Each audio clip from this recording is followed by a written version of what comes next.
ಸಾರಿಗೆ ಬಸ್ ಜಂಟಿ ಕ್ರಿಯಾ ಸಮಿತಿ ಒಂದು ಕಡೆ ಬಂದ್ಗೆ ಕರೆ ಕೊಟ್ಟಿತ್ತು. ಬಸ್ ಬಂದ್ಗೆ ನಾವು ಬಸ್ಸನ್ನು ರಸ್ತೆಗಿಳಿಸಲ್ಲ, ಯಾರ್ಯಾರು ಈ ಒಂದು ಬಸ್ ಓಡಿಸ್ತಕ್ಕಂಥ ಕೆಲಸಕ್ಕೆ ಇವತ್ತು ಕೈ ಹಾಕಲೇಬೇಡಿ. ನಮಗೆ ಸುಮಾರು ಒಂದು 38 ತಿಂಗಳ ಅರಿಯರ್ಸ್ ಅಥವಾ ಬಾಕಿ ನಮಗೆ ಬರಬೇಕಾಗಿದೆ. ಜೊತೆಗೆ 7ನೇ ವೇತನ ಆಯೋಗವನ್ನು ನಮ್ಮ ವಿಚಾರದಲ್ಲಿ ಜಾರಿ ಮಾಡಬೇಕು. 4 ವರ್ಷಗಳಿಗೊಮ್ಮೆ ನಮಗೇನು ಸಂಬಳ ಕೊಡ್ತಾ ಇದ್ದಾರೋ ಇದರ ಪರಿಷ್ಕರಣೆ ನಡೀಬೇಕು. ಇದು ಪ್ರಮುಖ ಬೇಡಿಕೆಗಳು. ಪ್ರಮುಖ ಬೇಡಿಕೆ ಇಷ್ಟ ಆಗಿತ್ತು ಮೇಯ್ನಾಗಿ, ಅಂದರೆ ಹಣದ ವಿಚಾರಕ್ಕೆ ಬಂದಾಗ. ಉಳಿದಿದ್ದು ಕಾರ್ಮಿಕ ಸಂಘಟನೆಗಳು ಚುನಾವಣೆ ಆಗಬೇಕು, ಯಾರೆಲ್ಲ ಪ್ರೊಟೆಸ್ಟಲ್ಲಿ ಭಾಗಿಯಾಗಿದ್ದರು ಅಂತ ನಾವು ವಜಾ ಮಾಡಿಬಿಟ್ಟಿದ್ರಲ್ಲ ಅದನ್ನು ಮತ್ತೆ ವಾಪಸ್ ಪಡ್ಕೊಳ್ಬೇಕು. ನೀವು ನೌಕರ ಕುಟುಂಬಸ್ಥರ ಮೇಲೆ ಯಾವೆಲ್ಲ ಸುಳ್ಳು ಕೇಸ್ಗಳಿತ್ತಲ್ಲ ಅದನ್ನೆಲ್ಲ ನೀವು ವಾಪಸ್ ತೊಗೊಂಬಿಡಿ. ನಗದು ರಹಿತ ವೈದ್ಯಕೀಯ ಸೌಲಭ್ಯ, ಉತ್ತಮ ಕ್ಯಾಂಟೀನ್ ವ್ಯವಸ್ಥೆ ನಮಗೆ ಬೇಕು. ಎಲೆಕ್ಟ್ರಿಕ್ ಬಸ್ಗಳಿಗೂ ಕೂಡ ಸಂಸ್ಥೆಯ ಚಾಲಕರನ್ನೇ ತಾವು ನೇಮಕ ಮಾಡಬೇಕು. ವಿದ್ಯುತ್ ಬಸ್ ನಿರ್ವಹಣೆಯನ್ನು ಖಾಸಗಿ ಕಂಪನಿ ಕೊಡಬಾರದು. ಈ ಥರದ ಒಂದಷ್ಟು ವಿಚಾರಗಳು ಕೂಡ ಅವರು ಪ್ರೊಟೆಸ್ಟ್ ಮಾಡಿದರು. ಹೈಕೋರ್ಟ್ನ ಆದೇಶ ಇತ್ತು. ಆದರೆ ಅವರು ವಾದ ಏನು ಅಂತ ಹೇಳಿದ್ರೆ, ಈ ಥರ ಎಲ್ಲ ಬಂದ್ ಮಾಡೋ ಹಾಗಿಲ್ಲ ನೀವು ಅಂತೇಳಿ ರಾಜ್ಯ ಸರ್ಕಾರ ಒಂದು ಕಡೆ ಎಸ್ಮಾ ಅಗತ್ಯ ವಸ್ತು ಮತ್ತು ಸೇವೆಗಳ ನಿರ್ವಹಣಾ ಕಾಯ್ದೆ ವಿಚಾರದಿಂದನೂ ಕೂಡ ಪ್ರಿಪೇರ್ ಆಗಿದ್ದಿದ್ದು ಹೌದು. ಆದರೆ ಬಸ್ಸು ಓಡಾಡದೇ ಇದ್ದದ್ದು ಅಷ್ಟೇ ನಿಜ. ಅಂದರೆ ತುಂಬ ಪರ್ಸೆಂಟೇಜ್ ಕಡಿಮೆ. ಒಂದು ಜಸ್ಟ್ ಪಾಸ್ ಮಾರ್ಕ್ಸಲ್ಲಿ ಇವತ್ತು 100 ಬಸ್ ಇತ್ತು ಅಂತ ಅಂದ್ಕೊಳ್ಳಿ, ಒಂದು 36 ಬಸ್ಸು ಇವತ್ತು ಓಡಾಡಿದ್ರೆ ಹೇಗೆ ಲೆಕ್ಕನೋ ಇಡೀ ಕರ್ನಾಟಕ ರಾಜ್ಯಾದ್ಯಂತ ಅಷ್ಟೇ ಬಸ್ ಓಡಾಡಿರೋದು. KSRTCನ ಲೆಕ್ಕ ಹಾಕೊಂಡ್ರು ಕೂಡ ಅಷ್ಟೇ, BMTCನ ಲೆಕ್ಕ ಹಾಕಿದ್ರು ಅಷ್ಟೇ. ಓವರಾಲ್ ನಾವು ಚೆಕ್ ಮಾಡಿಕೊಂಡಾಗ ತೊಂದರೆ ಆಗಿರೋದು ನಿಜ. ಇವತ್ತು ಯಾಕೆ, ಏನು, ಎತ್ತ ಹೀಗೆ ಮಾಡಬಹುದಾ? ಗ್ಯಾರಂಟಿ ಯೋಜನೆ, ಮಹಿಳೆಯರಿಗೆ ಉಚಿತ ಪ್ರಯಾಣ ಒಂದು ಕಡೆ ಇದ್ದರು, ಈ ಕಡೆ ಅರಿಯರ್ಸ್ ಯಾಕೆ ಉಳಿಸ್ಕೊಂಡ್ರಿ ಇವರು? ಕಾಂಗ್ರೆಸ್ನವರು ಅರಿಯರ್ಸ್ನ ಯಾಕೆ ಉಳಿಸ್ಕೊಂಡಿದ್ದಾರೆ? ವೇತನ ಆಯೋಗವನ್ನು ಯಾಕೆ ಇವರು ಜಾರಿ ಮಾಡ್ತಾ ಇಲ್ಲ?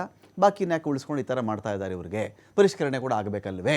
ಎಲ್ಲ ವಿಚಾರಕ್ಕೆ ಸಂಬಂಧಪಟ್ಟ ಡಿಬೇಟಲ್ಲಿ ಪಾಲ್ಗೊಳ್ಳೋದಕ್ಕೆ ನಮ್ಮೊಂದಿಗೆ MR ವೆಂಕಟೇಶ್ ಅವರಿದ್ದಾರೆ, BJPಯ ವಕ್ತಾರರು. ಸ್ವಾಗತ ನಮಗೆ ವೆಂಕಟೇಶ್ ಅವರೇ. ನಟರಾಜ್ ಗೌಡ್ರು ಇದ್ದಾರೆ, ಕಾಂಗ್ರೆಸ್ನ ವಕ್ತಾರರು. ಸ್ವಾಗತ ನಟರಾಜ್ ಗೌಡ್ರೆ ಈ ಒಂದು ಡಿಬೇಟ್ಗೆ. ನಮಸ್ತೆ. ನಟರಾಜ್ ಗೌಡ್ರೆ, ಈಗ ಒಂದು ಕಡೆ ಜನ ಆಡೋದು ಹಂಗೆ, ಮಗ ಮಾಡೋದು ಹಂಗೆ ಅಂತ ಹೇಳ್ತಿರ್ತಾರೆ. ಸೊ ಆ ರೀತಿಯಲ್ಲಿ ಈಗ ಇಲ್ಲಿ ಒಂದು ಪ್ರೊಟೆಸ್ಟ್ ನಡೆದಿದೆ, ಇಲ್ಲಿ ಮುಷ್ಕರ ಮಾಡ್ಕೊಂಡ್ಬಿಟ್ಟಿದ್ದಾರೆ ಅವರು, ಬಸ್ಗಳು ರಸ್ತೆಗೆ ಇಳಿಯಲ್ಲ ಅಂಥೇಳಿ.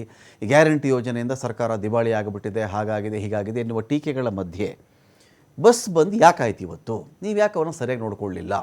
ಪ್ರೊಟೆಸ್ಟನ್ನು ಯಾಕೆ ಮಾಡಿದ್ರು? ಏನು ಈ ಪ್ರೊಟೆಸ್ಟ್ ನಿಮ್ಮ ಸರ್ಕಾರ ಎಕ್ಸ್ಕ್ಲೂಸಿವ್ ಅಲ್ಲ, BJP ಗೌರ್ಮೆಂಟ್ ಇದ್ದಾಗ ಅವ್ರು ಮಾಡಿದ್ದಾರೆ, ಬೇರೆ ವಿಚಾರ. ಇಷ್ಟು ತೀವ್ರತೆಗೆ ಯಾಕೆ ಹೋಯ್ತಿದ್ದು ಅಂತ? ಇಲ್ಲ ನೋಡಿ, ಈಗ BJP ಗೌರ್ಮೆಂಟ್ ಇದ್ದಲ್ಲೂ ಆಗ್ತದೆ. ಈಗ ಅವ್ರ ಬೇಡಿಕೆಗಳನ್ನ ನ್ಯಾಯಯುತವಾಗಿ ಕೇಳ್ತಾ ನಾವೇನಿಲ್ಲ ಅಂತ ಹೇಳ್ತಿಲ್ಲ. ಅವ್ರ ಮೇಲೆ ಆರೋಪ ಮಾಡಿ ನೀವು ಮಾಡ್ತಾರೆ ಸರಿಯಿಲ್ಲ ಅಂತ ಹೇಳ್ತಿಲ್ಲ.